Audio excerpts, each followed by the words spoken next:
నమస్కారం. ముందుగా ముఖ్యాంశాలు.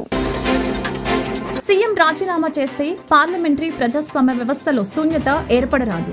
గడిచిన 20 గంటలుగా జార్ఖండ్లో ఏం జరుగుతుందని అడిగి తెలుసుకున్న ఎంపీ కేశవరావు. అయోధ్య బాలరాముని దర్శనానికి భక్తజన ప్రవాహం. అయోధ్య రాముల వారికి 10 రోజుల్లోనే 11 కోట్ల ఆదాయం.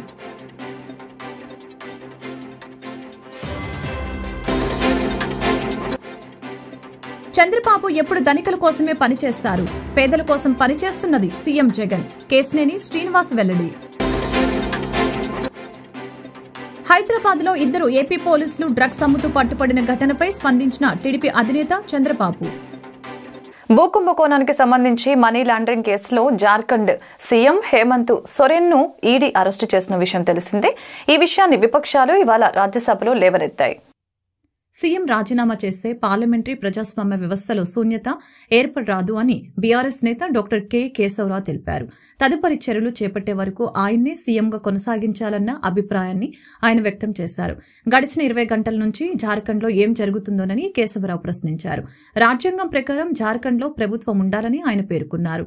సోరెన్ అరెస్టును ఖండిస్తూ మరొక వైపు ఇండియా కూటమికి చెందిన ఎంపీలు కూడా నినాదాలు చేశారు. ఆ కూటమిలో ఉన్న ఎంపీలు సభ నుంచి వాకౌట్ చేశారు. జార్ఖండ్లో తీవ్రమైన అవినీతి జరిగిందని, ఇది కేవలం సోరెన్ అరెస్టుకు చెందిన విషయం కాదు అని పీయూష్ మిశ్రా తెలిపారు.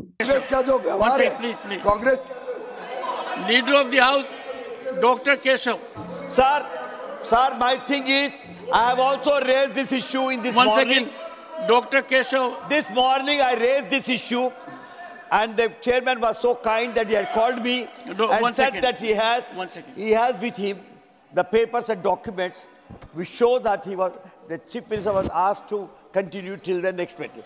I said unless the notification is shown to us, we will not agree because this country can't run without a constitution. Constitution says there has to be a government. Government has to be aided by chief minister. Whether the chief minister is this man or that man, we are not bothered. Whether Nitish goes in within 5 minutes or 10 minutes. Thing is, we have not shown the notification. There was no need for them to walk out. If you were to only tell us that there was a notification, there was a nod that particular chief minister who had resigned what to continue till the next arrangement is made. I didn't say. I said we need to look at the notification. Yeah, right. But you said you had the notification. If it is not there, then my point still remains that this country has to run through a constitution. One second. Yes. Ayodhya బాలరాముని దర్శనానికి భక్తజన ప్రవాహం ఇంకా కొనసాగుతూనే ఉన్నారు. ప్రతిరోజు 1,00,000 మందికి పైగా భక్తులు రామయ్యను దర్శించుకుంటున్నారు. ఆలయంలో రామయ్య కొలువు తీరి నేటికి 11 రోజులవుతుంది. గత నెల 22న అయోధ్య రామమందిరం ప్రారంభమైన విషయం తెలిసిందే. మరుసటి రోజు నుంచి అంటే జనవరి 23 నుంచి బాలక్ రాముని దర్శనానికి భక్తులకి అనుమతినిస్తున్నారు. ఇప్పటి వరకు 25 లక్షల మంది శ్రీరాముని చూసి తరించారు. అదేవిధంగా విరాళ రూపంలో 11 కోట్లకు పైగా ఆదాయం సమకూరింది. ఇందులో హుండీ ఆదాయం 8 కోట్లు ఉండగా చెక్కులు, ఆన్లైన్ పేమెంట్ రూపంలో మరో 3.5 కోట్లు వచ్చినట్లు ఆలయ ట్రస్ట్ అధికారి ప్రకాష్ గుప్తా వెల్లడించారు. రామ్లల్లా దర్శనానికి వస్తున్న భక్తులు మొక్కులు చెల్లించుకోవడానికి ఆలయంలో 4 హుండీలతో పాటు డిజిటల్ రూపంలో వచ్చే విరాళాల కోసం 10 కంప్యూటర్ ఆధారిత కౌంటర్లను ఏర్పాటు చేశారు. ప్రతిరోజు ఆలయ వేళను ముగిసిన తర్వాత హుండీలలో నగదును లెక్కిస్తారు. దీనికోసం 14 మందిని ఆలయ కమిటీ నియమించింది. వారిలో 11 మంది బ్యాంకు ఉద్యోగులు ఉండగా మరో 3 ఆలయానికి చెందిన వారు ఉన్నారని ప్రకాష్ గుప్తా వెల్లడించారు. ఇటీవల సచిన్ స్వయంగా ఓ అభిమానిని కలిశాడు. తన స్నేహితునితో కలిసి కారులో వెళ్తున్న సచిన్ ముంబై ఇండియన్ జెర్సీ ధరించి బైక్ పై వెళ్తున్న ఓ వ్యక్తిని చూశాడు. అతని జెర్సీ వెనుక టెండూల్కర్ 10 ఐ మిస్ యూ అని రాసి ఉంది. సచిన్ కారు ఆపి విమానాశ్రయానికి ఎలా వెళ్లాలని అడిగినా అతన్ని సచిన్ ని చూసి ఆ అభిమాని ఆనందంలో మునిగిపోయాడు. తన చేతిపై ఉన్న టాటూని, కొన్ని అరుదైన ఫోటోల్ని సచిన్ కు చూపించాడు. ఈ వీడియో ఎక్స్ లో వైరల్ అవుతోంది. हमारे दोस्त को टी शर्ट दिखाइए मुड़ के। आप पहले पलटी एक बार पलटी है सर।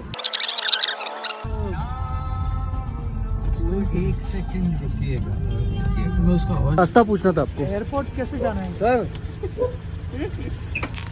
उनको बताएंगे सर। पहले आपका टी शर्ट दिखाइए, इसलिए हमने रोका आपको। सर श्वास भी हो रहा है। कैसे हो? Thank you God. Sir sir sir आपको याद होगा? बिल्कुल बिल्कुल मुझे याद है। ये मेरा बेटा है। कोशिश कर रहा हूँ सर। ये बहुत पहले का फोटो है। एक अच्छी बात ये कर रहे हैं, आप हेलमेट पहन के चला रहे हो स्कूटर। जी सर बिल्कुल। और हम भी सीट बेल्ट पहनते हैं। बहुत बढ़िया sir. Sir please photograph sir. ये कैमरा ठीक है सर। तो आपका पूरा नाम? सर हरीश कुमार। हरीश कुमार।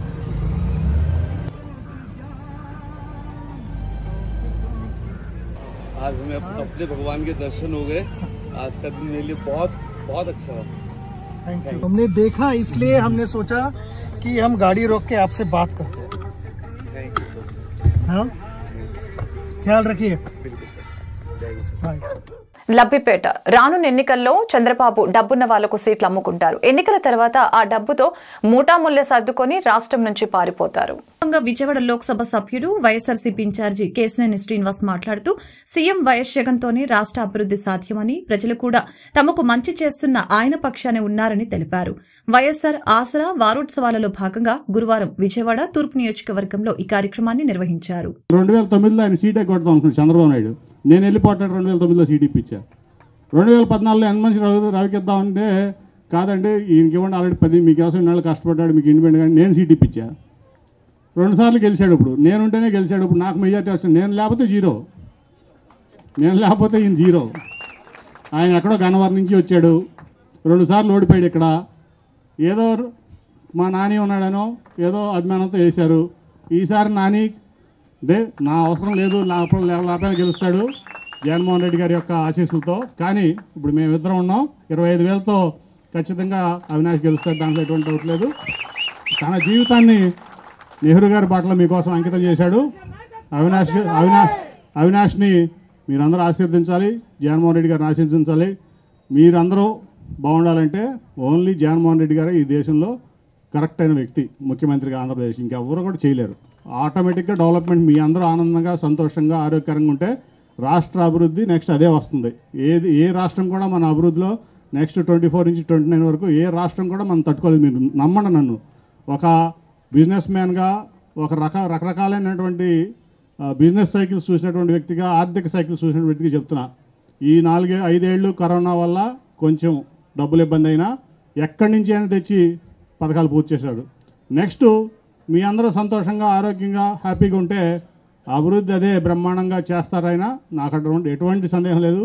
కాబట్టి మీరందరూ కూడా గుర్తుంచుకుంటే, ఎందుకంటే ఎలక్షన్ 2 monthsలో ఉంది, మీరందరూ గుర్తుంచుకుని ఆయన జగన్మోహన్ రెడ్డి గారిని ఆశీర్వదించాలని నేను మేమందరికీ కూడా మీ అందరినీ కోరుకుంటూ నేను ఈ అవకాశం ఇచ్చినందుకు కృతజ్ఞతలు తెలియజేసుకుంటూ సెలవు తీసుకుంటాను. Thank you. మోపిదేవి మండలం కే కొత్తపాలెం గ్రామంలో హరిజనవాడ కరకట్ట పక్కన నూతనంగా నిర్మించనున్న బస్ షెల్టర్ కు సర్పంచ్ కొక్కిలిగడ్డ మాధవి, ఎంపీపీ రావి దుర్గావాణి, జెడ్పీటీసీ సభ్యులు మేడ బలిమి మల్లికార్జునరావు, మండల కోఆప్షన్ సభ్యులు చందన రంగారావు, సిడిసి మాజీ చైర్మన్ రావి నాగేశ్వరరావు, రోటరీ క్లబ్ మాజీ అధ్యక్షులు మత్తి శ్రీనివాసరావు సాంప్రదాయంగా భూమి పూజ చేసి నిర్మాణ పనులు ప్రారంభించారు.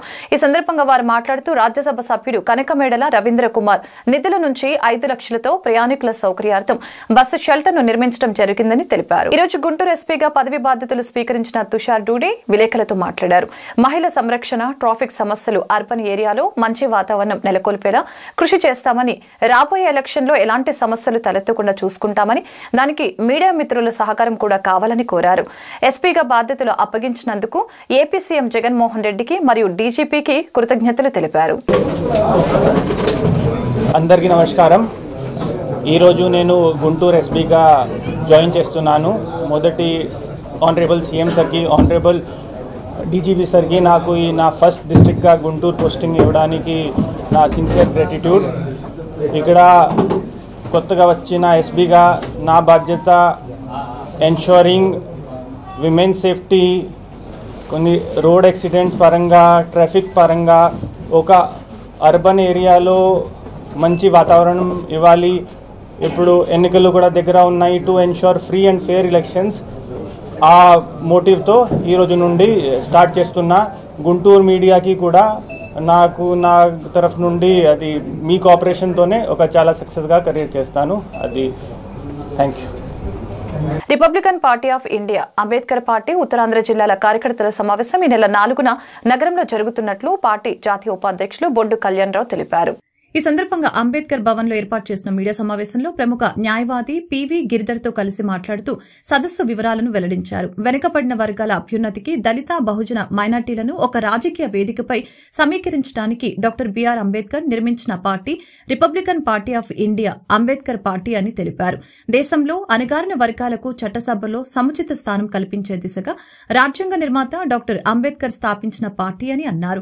ఎన్నికలు సమీపిస్తున్న తరుణంలో ఎన్నికల్లో పార్టీ అనుసరించవలసిన వ్యూహాలపై ఈ నెల 4న ఉత్తరాంధ్ర జిల్లాల దళిత బహుజనుల మైనార్టీల ముఖ్య కార్యకర్తల బహిరంగ సదస్సు నిర్వహిస్తున్నట్లు వెల్లడించారు. ఈ సదస్సులో జాతీయ రాష్ట స్థాయి నాయకులు పాల్గొంటారని అన్నారు. అన్ని వర్గాల ప్రజలు పాల్గొని ఈ సభను విజయవంతం చేయాలని కోరారు. ఈ సమావేశంలో బి గౌతమ్ బాబు, ఆర్ సరస్వతి, ఆచార్య ప్రసాద్ తదితరులు పాల్గొన్నారు. ముఖ్యంగా చెప్పవలసింది ఏంటంటే మనందరికీ కూడా జై భీమ్. ఎందువల్లంటే ఈరోజు ఎన్ని పార్టీలు ఉన్నప్పటికీ, ఎంతమంది ప్రజలు ఉన్నప్పటికీ కూడా, రిజర్వేషన్లు ఉన్నప్పటికీ కూడా ఎక్కడా కూడా రాజకీయంగా పెద్ద వర్గాలకి సంబంధించి సామాజిక వర్గాలకి సంబంధించిన ప్రజలు తప్ప ఇంకా ఎవరు కూడా రాజకీయంగా కానీ లేకపోతే వ్యాపారంలో కానీ ఆర్థికంగా కానీ ఏ రకంగా కూడా ఎన్ని ప్లాన్లు ఉన్నప్పటికీ, ఎన్ని పరిష్కారాలు ఉన్నప్పటికీ, ప్రభుత్వం పథకాల్లో ఎన్ని ఉన్నప్పటికీ, రాజ్యాంగంలో ఏమున్నప్పటికీ కూడా ఒక్కటి వారికి ఉపయోగపడట్లేదు. అందువలన ఈరోజు ఉద్దేశం ఏంటంటే ఏదైతే రిపబ్లిక్ పార్టీ ఆఫ్ ఇండియా ఉందో అది అంబేద్కర్ గారు స్థాపించింది కాబట్టి ఈ republic party of India Ambedkar అనేటువంటి పార్టీని పూర్తిగా బలోపేతం చేసి మొత్తం నేషనల్ లెవెల్లోని ఇది జాతీయ స్థాయిలోని ఈ పార్టీని పూర్తిగా అభివృద్ధి చేస్తున్నారు. అందువలన ఎప్పుడైతే దీంట్లోకి ఈరోజు మిగిలిన వర్గాలు అంటే ఏవైతే మేజర్ వర్గాలు ఉన్నాయో అవన్నీ కలిపి అంటే బీసీ, ఎస్సీ, ఎస్టీ ఈ వర్గాలన్నీ కూడా వారికంటూ ఒక సాధికారత సంపాదించాలని, ఈరోజు వరకు ఏదైతే అంబేద్కర్ గారు రాజ్యాంగం ద్వారా ప్రత్యేకంగా కొన్ని ఈ అణగారిన వర్గాల కోసం ఏర్పాటు చేశారో వాటిలో కూడా ముఖ్యమైనది ఏంటంటే లిబర్టీ అనేటువంటి ముక్క రాజ్యాంగంలోనున్నది తప్ప ఆ పదం అనేటువంటిది, ఆ లిబర్టీ అనేటువంటిది ఎవరికి ఇంతవరకు ఈ మిగిలిన సామాజిక వర్గాలు ఎవరికి ఉపయోగపడలేదు. అందువల్ల ఈరోజు ఏంటంటే అన్ని రాజకీయ పార్టీలకి ధీటుగా మా పార్టీ కూడా ముందుకు రావాలని చెప్పి, అలాగే పార్టీ తరపున ఎవరెవరైతే సామాజిక కార్యకర్తలు బాగా సమాజంతో ముడిపడి ఉన్నవాళ్ళు వాళ్ళందరితోని కూడా వాళ్ళకి సీట్లు ఇచ్చి వాళ్ళందరూ 1 టౌన్ స్వామి వివేకానంద స్వచ్ఛంద సంస్థలో వైఎస్ఆర్సీపీ రాష్ట్ర యువజన విభాగం ఉపాధ్యక్షులు ద్రోణం రాజు శ్రీవాత్సవ ఆధ్వర్యంలో ద్రోణం రాజు శ్రీనివాసరావు జయంతి కార్యక్రమం ఘనంగా జరిగింది. ఈ సందర్భంగా పలు సేవా కార్యక్రమాలతో పాటు మెగా రక్తదాన శిబిరం నిర్వహించారు. ఈ కార్యక్రమంలో జిల్లా పార్టీ అధ్యక్షులు కోలా గురువులు, జిల్లా గ్రంథాలయ సంస్థ చైర్మన్ కొండా రాజీవ్ గాంధీ, మాజీ ఉడా చైర్మన్ పిఎస్ఎన్ రాజు, వివి రమణమూర్తి, వివిధ కార్పొరేషన్ చైర్మన్లు, కార్పొరేటర్లు, మాజీ కార్పొరేటర్లు, వార్డు అధ్యక్షులు పాల్గొని ద్రోణం రాజు శ్రీనివాస్ చిత్రపటానికి పూలమాలలు వేసి నివాళులర్పించారు. అనంతరం శ్రీవాత్సవ్ మాట్లాడుతూ తాత ద్రోణం రాజు సత్యనారాయణ, తండ్రి ద్రోణం రాజు శ్రీనివాసు ఆశయ సాధనతో నిరంతరం ప్రజల మధ్య ఉంటూ ప్రజాసేవను కొనసాగిస్తానని అన్నారు. ఆయన ప్రజల మనిషి, ఆయన ప్రజల్లోనే నిత్యం ఉంటూ ఆఖరికి కరోనా సమయంలో కూడా ఆయన ఎటువంటి వెనుకడుగు వేయకుండా నిత్యం ప్రజల్లో ఉంటూ ప్రజల మధ్యనే ఆయన ప్రాణం విడిచారు. అలాంటి మనిషిని మనం స్మరించుకునే అవకాశం మనకి కలగడం నిజంగా ఒక అదృష్టం. ఆయన కొడుగ్గా పుట్టడం నాకు నిజంగా పూర్వజన్మ సుకృతంగా భావిస్తాను. ఎందుకంటే ఆయన ఒక నిగర్వి. ద్రోణంరాజు సత్యనారాయణ గారు మా తాతగారు ఏదైతే ఒక రాజకీయ విశ్వవిద్యాలయం అని భావిస్తారో, అనేక నాయకుల్ని ఎలాగైతే తయారు చేశారో, నాన్నగారు కూడా ఒక కొడుకులా కాకుండా ఒక కార్యకర్తలాగా కష్టపడి పనిచేసి ఆయన ఎదుర్కొంటూ వచ్చారు. ఈరోజు ఆయన లేని లోటు ఎవరం భర్తీ చేయలేం. కానీ తాతగారు నాన్నగారి బాటలో రావాలని చెప్పి ఆకాంక్షతో నేను ముందుకు రావడం, నన్ను వెన్నుతట్టి మన ముఖ్యమంత్రి వర్యులు వైఎస్ జగన్మోహన్ రెడ్డి గారు, అదేవిధంగా ఇక్కడ వైవి సుబ్బారెడ్డి గారు కానీ, సాయిరెడ్డి గారు కానీ, అలాగే ఎమ్మెల్యేలు కానీ అందరూ కూడా, ముఖ్యంగా ప్రజలు, అందులో కూడా దక్షిణ నియోజకవర్గ ప్రజలందరూ ఎంతో ఆదరిస్తూ మా కుటుంబానికి అండగా నించున్నారు కాబట్టి ఈరోజు మేము ఇలా నించోగలుగుతున్నాం. ఖచ్చితంగా రాబోయే రోజుల్లో కూడా స్వర్గీయ ద్రోణంరాజు శ్రీనివాస్ గారి ఆశయాలు, ఆయన ఏదైతే ప్రజల కోసం మంచి చేయాలి, ప్రజల్లో ఉండాలి, ప్రజలతో మమైకం అవ్వాలి అనే నినాదంతో ఆయన ఉన్నారో అదే బాటలో నేను కూడా నడుస్తానని చెప్పి మరొక్కసారి తెలియజేసుకుంటూ ఈ కార్యక్రమానికి విచ్చేసిన పెద్దలందరికీ మరొకసారి ధన్యవాదాలు తెలుపుకుంటూ సెలవు తీసుకుంటాం. పేదల పక్షపాతిగా పేరుంది, జీవించినంత కాలం ప్రజాసేవకే అంకితమైన మహోన్నత వ్యక్తి ద్రోణంరాజు శ్రీనివాస్ అని దక్షిణ ఎమ్మెల్యే వాసుపల్లి గణేష్ కుమార్ అన్నారు. మాజీ ఎమ్మెల్యే వైసీపీ సీనియర్ నాయకుడు ద్రోణంరాజు శ్రీనివాస్ 63వ జయంతి వేడుకలు వన్ టౌన్ వివేకానంద స్వచ్ఛంద సేవా సంస్థలో ద్రోణంరాజు శ్రీనివాస్ కుమారుడు వైసీపీ యువజన విభాగం రాష్ట కార్యదర్శి ద్రోణంరాజు శ్రీవాత్సవ్ ఆధ్వర్యంలో ఘనంగా జరిగాయి. ఈ కార్యక్రమంలో స్థానిక ఎమ్మెల్యే వాసుపల్లి గణేష్ కుమార్, శ్రీ కనక మహాలక్ష్మి దేవస్థానం ట్రస్ట్ బోర్డు మాజీ చైర్మన్ కొల్లి సింహాచలం పాల్గొని ద్రోణంరాజు చిత్రపటానికి పూలమాలలు వేసి నివాళులర్పించారు. అనంతరం నిరుపేదలకు ఏర్పాటు చేసిన అన్నదాన కార్యక్రమాన్ని ప్రారంభించారు. ఈ సందర్భంగా వారు మాట్లాడుతూ క్రమశిక్షణ కలిగిన నాయకుడు ద్రోణంరాజు శ్రీనివాస్ అని కొనియాడారు. అటువంటి నాయకుడు, ఉన్నత ఆశయాల గల నాయకుడు దూరం కావటం దురదృష్టకరమని అన్నారు. ఆయన ఆశయాలను కొనసాగించేందుకు శ్రీవాత్సవ్కు ఆ భగవంతుడు బలాన్ని చేకూర్చాలని ఆకాంక్షించారు. ద్రోణంరాజు గారికి ఎంతో ప్రేమ, నిరంతరం సర్వీస్ ఓరియంటెడ్గా ఉంటారన్నమాట. పొలిటికల్ స్పెక్ట్రమ్లో అందరూ కూడా గౌరవించే వ్యక్తి ఎవరంటే ద్రోణంరాజు గారు. అతి చిన్న వయసులోనే అతని కాలం చెల్లడం చాలా బాధ అనిపించింది. ఆయన యాటిట్యూడ్, నా యాటిట్యూడ్ ఒకటే. పేదలను గౌరవిస్తాము, ఎందుకంటే అతను ఫిబ్రవరి 1వ తారీఖు జన్మించారు, నేను ఫిబ్రవరి 2వ తారీఖు జన్మించాను. ఆల్మోస్ట్ ఒకటే. సో అందుకే పార్టీలు వేరైనా కానీ ఎప్పుడు కూడా చాలా చిరునవ్వుతో ఆప్యాయంగా గణేష్ అని చెప్పి పలకరించి, మనం డిబేట్లోని ఎన్ని రకాలుగా విభేదాలు పడినా కానీ మనం మాత్రం ఇద్దరూ ఒకటే అని ఇప్పుడు కూడా చిరునవ్వుతో కౌగిలించుకొని మరి ఎక్కడ కనిపించినా కానీ ఇప్పటికీ నా కళ్ళ ముందు ఉంటుందన్నమాట.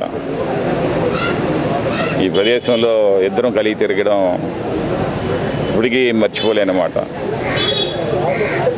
వారంతా ఎత్తి ఎదగాలని చెప్పేసి శ్రీవాత్సవ్ గారిని మనసారా నేను శ్రీ కనకమాచమ్మ దేవుని ప్రార్థిస్తూ ఉన్నాను. త్వరలోనే వారికి మంచి వైఎస్ఆర్సీపీ పార్టీలో జగన్మోహన్ రెడ్డి గారి నేతృత్వంలో ఒక మంచి ఉన్నతమైన స్థానానికి అధిరోహించాలని చెప్పేసి నేను మనసారా కోరుకుంటా ఉన్నాను. ద్రోణంరాజు గారు అంటే ఆయన ఎప్పుడు కూడా ఈ రాజకీయంలో తీసుకున్న ద్రోణంరాజు సత్యనారాయణ గారు నాకు ఈ రాజకీయం తీసుకొచ్చి ఒక పొదుపు సంఘాల నుంచి ఈ వరకు ఇంత నాయకురాలు చేసిన వ్యక్తి సత్యనారాయణ గారి తనైన శ్రీనివాస్ గారి ఆధ్వర్యంలో మేము వర్క్ చేస్తూ ఉండేవాళ్ళం. ఆయన కూడా మంచి నాయకుడు. ఆయన చనిపోవడం మేము ఎప్పుడు మర్చిపోలేకపోతున్నాం. అలాగే ఆయన ఎక్కడున్నా కూడా ఆయన ఆత్మ శాంతించాలని మేము కోరుకుంటున్నాం. హైదరాబాద్ లో ఇద్దరు ఏపీ పోలీసులు డ్రగ్స్ అమ్ముతూ పట్టుబడిన ఘటనపై టీడీపీ అధినేత చంద్రబాబు స్పందించారు. దురదృష్టవశాత్తు గత 4.5 ఏళ్లుగా ఏపీ పేరు అభివృద్ధిలో కంటే డ్రగ్స్ విషయంలోనే ఎక్కువగా వినిపిస్తుందని పేర్కొన్నారు. తాజాగా కాకినాడకు చెందిన ఇద్దరు పోలీసులు హైదరాబాద్లో అరెస్టు కావడం తీవ్ర ఆందోళనకు గురిచేస్తుందని, రాష్ట్రానికి తలవంపులు తెచ్చే ఘటన అని టీడీపీ అధినేత చంద్రబాబు విమర్శించారు.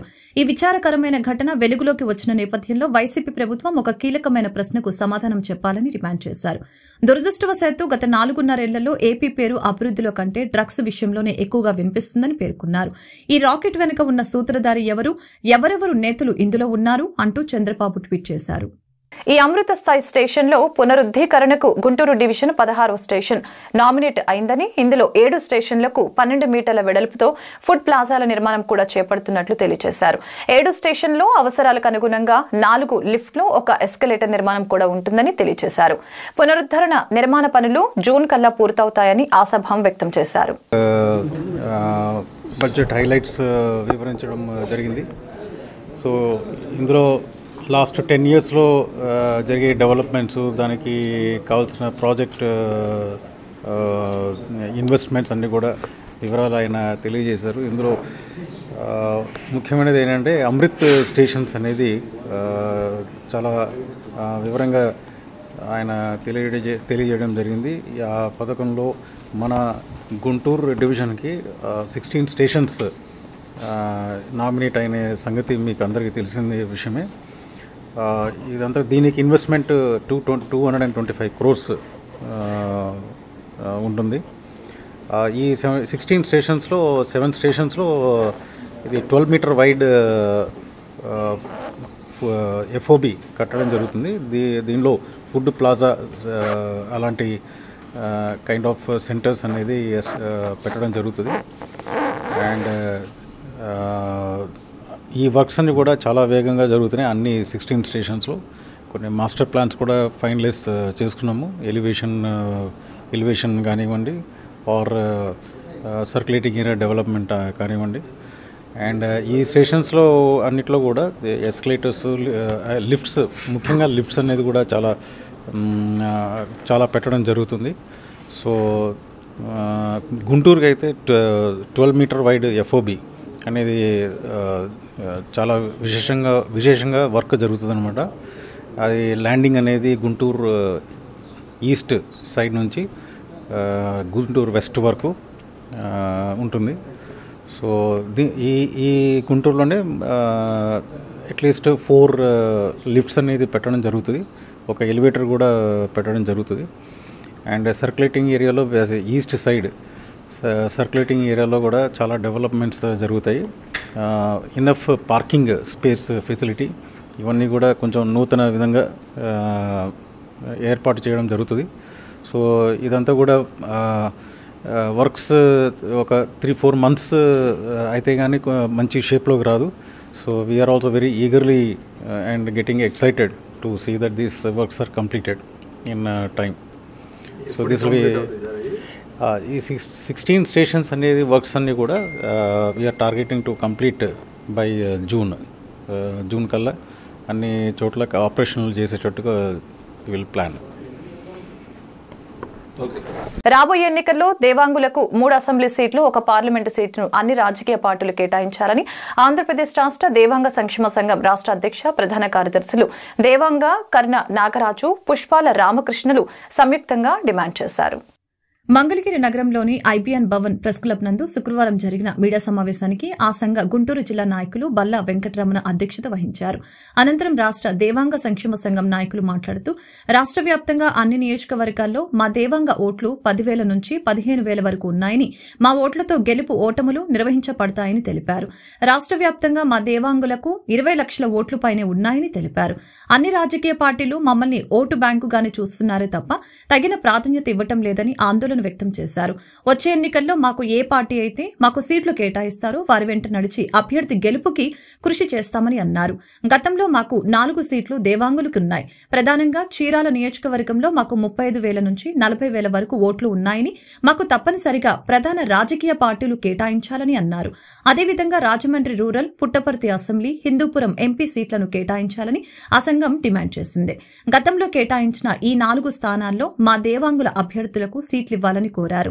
వచ్చే ప్రభుత్వం నామినేటెడ్ పదవుల్లో మాకు తగిన ప్రాధాన్యత కల్పించి ఇవ్వాలని కోరారు.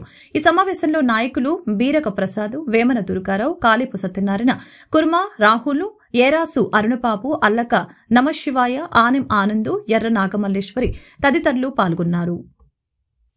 ముందుగా మీడియా మిత్రులందరికీ నా నమస్కారాలు. నా పేరు పుచ్చల రామకృష్ణ, ఆంధ్రప్రదేశ్ రాష్ట్ర దేవాంగ సంక్షేమ సంఘానికి ప్రధాన కార్యదర్శిని. ఈరోజు ఈ ప్రెస్ మీట్లో మరి మా అధ్యక్షులు వారు ఉన్నారు, అలాగే గుంటూరు జిల్లా అమరావతి దేవాంగ సంక్షేమ సంఘం అధ్యక్షులు వారు ఉన్నారు, అలాగే గుంటూరు జిల్లా సంఘం అధ్యక్షులు వారు ఉన్నారు, అలాగే బాపట్ల జిల్లా సంఘం అధ్యక్షులు వారు ఉన్నారు, అలాగే మన నరసాపురం పాలకొల్లు పట్టణ సంఘ అధ్యక్షులు బీరక ప్రసాద్ గారు కూడా ఉన్నారు. మేమందరూ ఈరోజు మరి మా దేవాంగ బాంధవులతో అందరూ కలిసి ఈ ప్రెస్ మీట్కి మరి మీ ప్రెస్ మీట్ కార్యాలయంకి వచ్చాం. మేము ప్రధానంగా డిమాండ్ చేసేది ఏంటంటే రాష్ట్ర వ్యాప్తంగా మరి నియోజకవర్గానికి 10,000 పైగా ఓటింగ్ శాతం, దాదాపు 40 నియోజకవర్గాలు మరి మా దేవాంగ జనాభా ఉన్నారు. మరి మేము ఎప్పటి నుంచో అడుగుతున్నాం, మమ్మల్ని మా దేవాంగ కులాన్ని ఏ రాజకీయ పార్టీ అయితే గుర్తించి మమ్మల్ని ఆదరించి మాకు టికెట్లు ఇచ్చి ప్రోత్సహిస్తారో ఆ పార్టీ తరఫున మేము మా మద్దతు తెలియజేస్తాం. అలాగే మాకు ఎక్కడైతే టికెట్లు కేటాయిస్తారో ఏ పార్టీ వారైనా సరే అక్కడ మేము మా అభ్యర్థిని తప్పకుండా గెలిపించుకుని ఆ రాజకీయ పార్టీకి మేము మద్దతుగా నిలుస్తామని కూడా ఈ సందర్భంగా మీ మీడియా మిత్రుల ద్వారా తెలియజేసుకుంటున్నాం. అలాగే మొన్నటిదాకా రాజమండ్రి రూరల్లో మరి మా కులస్తుడు చందన నాగి ఈరోజు 40 అసెంబ్లీలో ప్రతి చోట కూడా 10 నుంచి 15,000 మంది జనాభా ఉన్న దేవంగులు ఈరోజు 3 సీట్లు అసెంబ్లీ ఇమ్మంటే పార్టీలు తర్జన పడుతున్నాయి. అసలు అంతకుముందు మనకి పార్లమెంటు హిందూపురం పార్లమెంట్లో నిమ్మల కిట్టప్ప గారు ఉన్నారు. 2 సార్లు ఆయన పార్లమెంట్కి గెలిచారు, 2 సార్లు అసెంబ్లీకి గెలిచారు, ఒకసారి మినిస్టర్ కూడా చేసినట్టున్నారు ఆయన. ఇవాళ రాయలసీమలో కానీ ఆంధ్రలో కానీ ఉత్తరాంధ్రలో కానీ విపరీతం ఉన్న జనాభాని ఆప్రల్గా చూస్తున్నారు ఈ పార్టీలు. తెలుగుదేశం పార్టీ అయినా వైఎస్ఆర్ పార్టీ అయినా ఏ పార్టీకి అయినా సరే దేవంగులు అనేవాళ్ళు అందరూ ఉన్నారు కాబట్టి వాళ్ళు అన్ని పార్టీల్లో అన్ని కులాల్లాగా అల్లరి చేయరు. సౌమ్యంగా అడుగుతున్నాం మేము. ఎప్పుడైతే సౌమ్యంగా అడిగింది కరెక్ట్గా సక్సెస్ అవ్వలేదో రేపొద్దున రోడ్డు ఎక్కే పరిస్థితి వచ్చినప్పుడు అన్ని పార్టీలకి మేము ఇదే హెచ్చరిక చేస్తున్నాం. కంపల్సరీ చీరాల అలాగే సత్య జిల్లా అందరికీ నమస్కారము. ప్లీజ్ మీడియా మిత్రులందరికీ నమస్కారము. నా పేరు డికే నాగరాజు, ఆంధ్రప్రదేశ్ రాష్ట్ర దేవాంగ సంక్షేమ సంఘం అధ్యక్షుడను. ఇప్పుడు ఎలక్షన్ మూమెంట్ వచ్చింది. మా దేవాంగులకు రాజకీయంగా ఎటువంటి లబ్ధి మేము ఏ పార్టీ నుంచి మేము పొందడం లేదు ఆంధ్రప్రదేశ్ రాష్ట్రంలో. కానీ మాకు ఒక ఎమ్మెల్యే లేడు, ఒక ఎంపీ లేడు. ఇది చాలా బాధాకరం. ఒక 40 నియోజకవర్గాల్లో 10-15 వేల మంది ఓటర్లు మా దేవాంగులు ఉన్నారు. ప్రతి అంటే 40 నియోజకవర్గంలో ఉన్నారు. అంటే మేము వార్తను ముగించే ముందు ముఖ్యాంశాలు మరొకసారి. సీఎం రాజీనామా చేస్తే పార్లమెంటరీ ప్రజాస్వామ్య వ్యవస్థలో శూన్యత ఏర్పడరాదు. గడిచిన 20 గంటలుగా జార్ఖండ్లో ఏం జరుగుతుందని అడిగి తెలుసుకున్న ఎంపీ కేశవరావు. అయోధ్య బాలరాముని దర్శనానికి భక్తజన ప్రవాహం. అయోధ్య రాముల వారికి 10 రోజుల్లోనే 11 కోట్ల ఆదాయం.